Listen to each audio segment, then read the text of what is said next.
What is going on YouTube land? I am Chris Catalunya. Before we get into this shoe review today, go ahead and check out my Instagram, Chris Catalunya with the underscore at the end. Go ahead and like, subscribe, and hit that notification bell so you know when I upload a new video.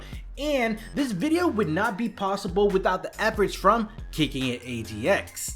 Kicking It is Austin's premier sneaker boutique located in the Domain Shopping Center. Attaining the freshest gear from Nike, Adidas, Puma, and Vans, they're your one-stop shop for all things apparel and footwear. Check them out at kickingitatx.com.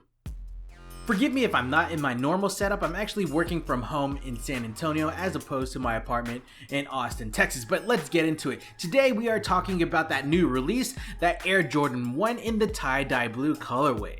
Now the shoe was originally slated to be released on June 26, 2020, last Friday. Most sneaker boutiques and foot sites, they went ahead with the release date. But if you look on the Nike sneakers app, the shoe is actually releasing today, June 29th, 2020. I have about 40 minutes before I need to jump onto the website to try to secure another pair.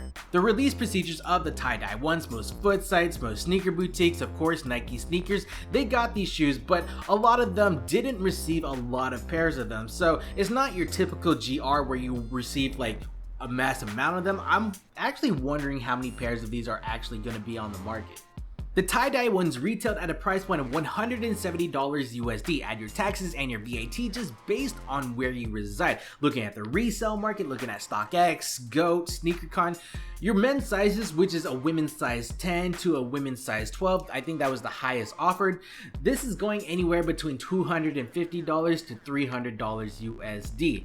Lucky enough, I was able to catch this from Kicking It ATX in Austin, Texas in my size, which is a women's size 10. I wear a size 8.5 men's, so if you don't know your women's size or the conversion, just add 1.5 to your men's size. Upon making this purchase, we are presented with this red Nike shoebox where you have Nike done up in black and then the rest of the box done predominantly in red. Your sizing label right here in the skinny format, white label, QR code right there.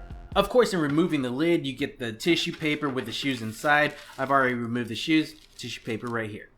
My first impression of these tie-dye ones, I didn't even look at these shoes inside the store. I took them home, I unboxed them there, and came to realize that these panels, these tie-dye panels that are featured on the toe box area, the lacing system, the ankle strap, the heel cup, these tie-dye panels are done up in a hairy suede material and not your traditional smooth leather that we find on your Jordan 1 shoe normally. And honestly, I'm not mad at all. I really do like these hairy suede panels. Definitely with time, these panels are going to distress perfectly. This is gonna be a nice looking used shoe. These tie-dye panels are employing like a denim blue color mixed with that Aurora green, which is that lighter blue color. And I really like that because that Aurora green is actually painted onto the upper of those panels. And with time, like you can already see some of that paint cracking. It's just gonna look good and age pretty well. In traditional Jordan 1 form, you have the quarter panels on both the lateral and the medial sides of the shoe, which are identical, featuring that white leather that is smooth, you can feel the grain, and then the black Nike swoosh that wraps all the way around the shoe. Above and below the ankle strap are black leather panels that seem to be more plush than the white leather that is featured on the quarter panels. And of course, in traditional form, your Jordan 1 features the Jordan Wings logo done up in black that is debossed into that leather panel. Getting to the front of the shoe, the vamp is done up in a black leather with perforated holes for breathability. Above that, the lacing system, I'm nodding my head because it should just be standard that every Jordan 1 that we order or that we buy, especially since these shoes are $170, that we get 2 sets of laces in whatever color, black, white, or black and whatever color the shoe is, something, just give us 2 sets of laces. Anyways, the default set of laces are of a black lace color, a cotton build, and a flat shape. They look pretty good with black laces. I'll probably order from Lace Lab some white leather laces and see how they look on the shoe. I'm pretty sure they're gonna look fire on this shoe. Behind those sets of laces is the padded tongue, in which the exterior of the tongue is made of a nylon material, the inside is foam. As you get to the top of the tongue, you see this woven label done up in white with the Nike Air logo done in black. Getting to the interior of the shoe, the lining is done in a black neoprene material, my favorite material for Jordan 1s. It won't get dirty easily, it feels good to the foot, and it is padded on the lateral, the medial, and at the heel for comfort to your ankle.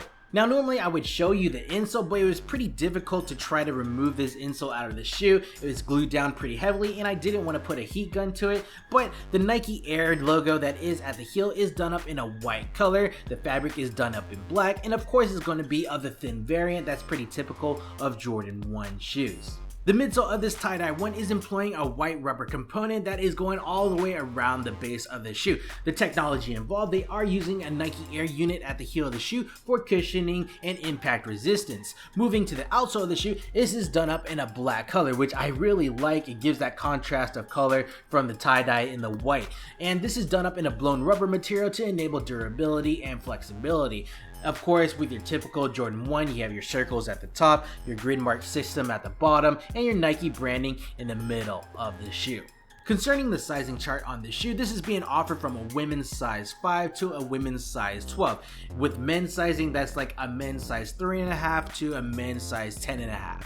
I also think that they're offering these in little kids and toddler sizes. I think those are like $80 and $60 respectively. But concerning me, I rock a size 8.5 in men's, which is a conversion to a women's size 10, and honestly they fit pretty true to size. They don't feel narrow at the toe area or at the bridge area. They fit pretty well. They fit like any other Jordan 1 to me.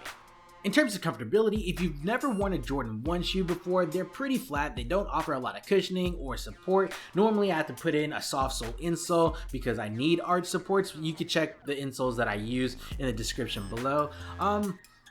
But usually the insoles are pretty easy to remove. Just take a heat gun to the insole and then remove them and then place your own in there, and it makes it feel 100 times better than what they offer.